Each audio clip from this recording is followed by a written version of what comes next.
Hi Emma, I hope you're well and thank you for taking the time to join me today to discuss the latest events driving the UK energy market. After last month's discussions, I've taken heed of the points you've made and it feels quite pertinent given all that has unfolded recently, to start with geopolitics. Regarding the US and Iran conflict, which has significantly escalated over the weekend, my opening question to yourself is, what impact has this had on energy prices? Yeah, well, as you'd expect, it's had a significant upward impact on energy prices. The front month gas contract actually opened 25% higher this morning. That being said, we were seeing upward momentum in energy prices towards the end of February as well, as the sort of military tension in the area grew. So given the increase we've seen, especially this morning, is it a fair assumption to say a key indicator behind this is the risk to LNG supply? Yeah, definitely. That's the main driver behind why we've seen prices open so much higher than they closed on Friday.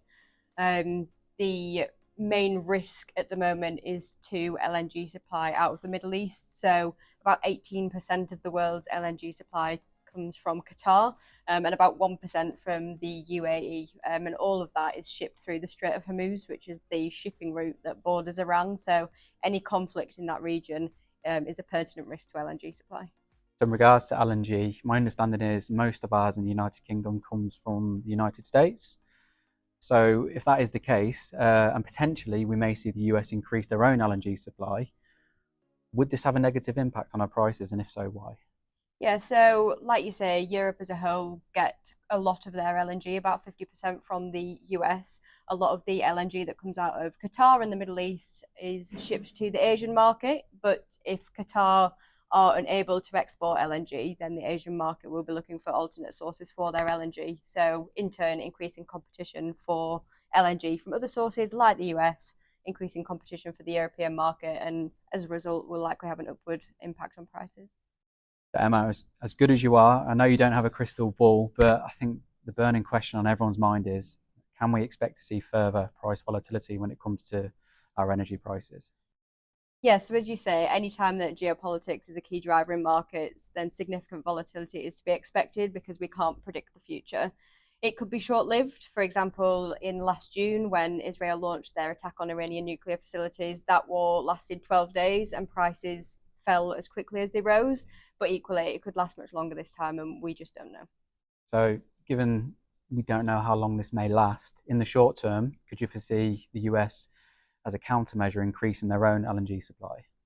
Not as a direct result of the conflict that's ongoing in Iran at the moment. So the US are increasing the amount of LNG that they're exporting because they have new facilities that are coming online and new developments.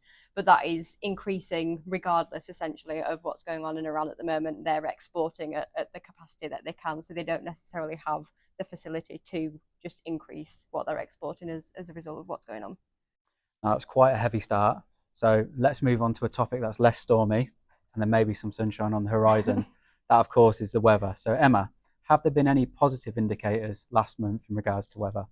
Yeah, so the weather overall in February was relatively what we would call bearish, so exerting downward pressure on prices. The temperatures in February in the UK specifically were on average about 25% above seasonal normal, and the wind was about 15% above seasonal normal in February as well. So overall, we had warmer conditions, we had high renewable generation, so overall sort of limited demand. And the demand that we did have, we weren't having to use gas-fired generation to meet a particularly large percentage of that. I think overall in February, about 35% of the UK power mix came from gas-fired generation, and the rest came from alternative sources. Okay, so I hope your answer to this is no, but do we forecast any further cold spells? No, so in general, we're expecting temperatures for the next month to outturn above seasonal normal. That being said, wind is forecast for a small dip below seasonal normal for the first couple of weeks of March, but generally speaking, the sort of balance between supply and demand for the next month is expected to be stable, as it has been really for the last month as well. It's great to see such strong wind output, which is a positive when it comes to the wholesale commodity price, but it is a bit of a double-edged sword, and something we need to talk about is wasted wind.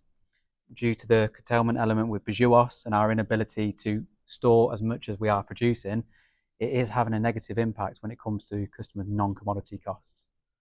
Yeah, so it's not my particular area of expertise, but my team as a whole do look at the non-commodity costs as well. And I think it was about £1.5 billion last year that was spent on balancing the system, so turning off wind farms and turning up gas-fired generation. And this is why Clean Power 2030 is so important. In the short term, customers are going to see those increases while we get the infrastructure in place.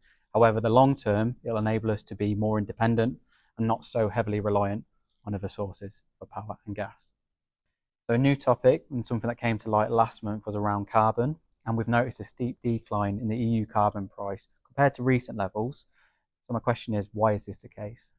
Yes, there's been some push from industry to limit the upward movement that we've seen in the carbon cost over the last 12 months. So in December alone, the carbon price increased by 30%. But you're right, since then, in fact, since the middle of January, we've seen the carbon price fall by 40% back to prices that we saw sort of mid 2025. And as I say, that's following some push from industry to curb those increasing costs to make sure that doing business within Europe remains competitive. Okay, so alongside the push from industry, have there been any political developments that may have influenced it? Yes, the push from industry has essentially led to European leaders agreeing that they will address the rising costs of the carbon price when they come to revise the emissions trading scheme in Q3 of this year. We don't tend to discuss the carbon market much, but my first question is, does it impact UK prices? And I guess second to that, can you see any further knock-on effects to the UK emissions trading scheme? Yeah, so it does impact UK prices as well. So even though the push from industry and the sort of political or the policy changes that are coming are from the EU, there is a move at the moment to relink the UK and EU emissions trading scheme. So anything that drives the EU price tends to have a knock-on effect to the UK price as well. So while we've seen the European carbon price fall over the last month, we've also seen the same impact in the UK emissions trading scheme.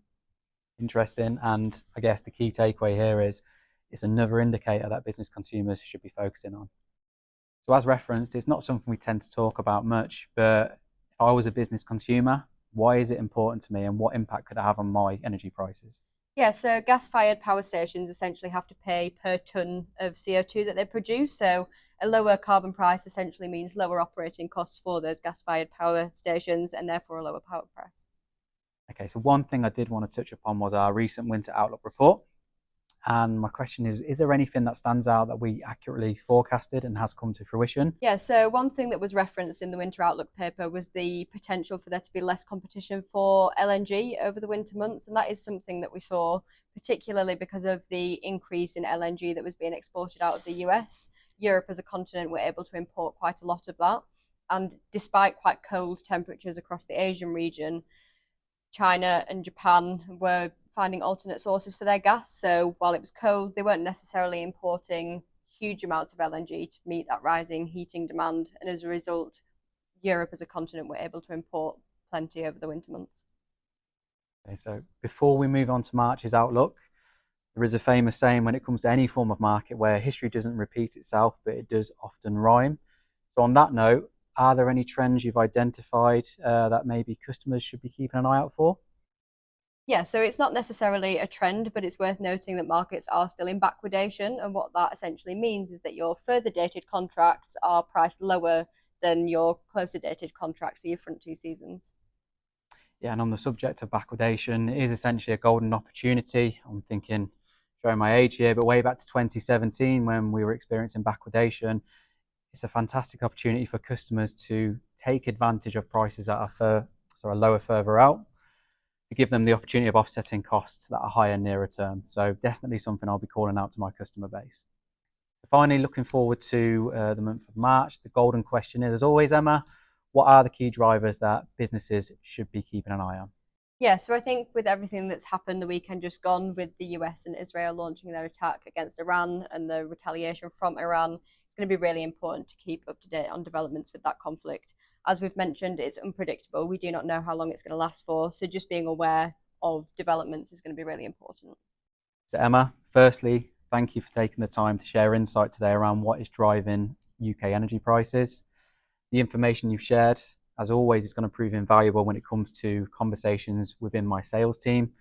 So once more, thank you. And I look forward to us catching up next month and hopefully in less turbulent market conditions. So thank you once again.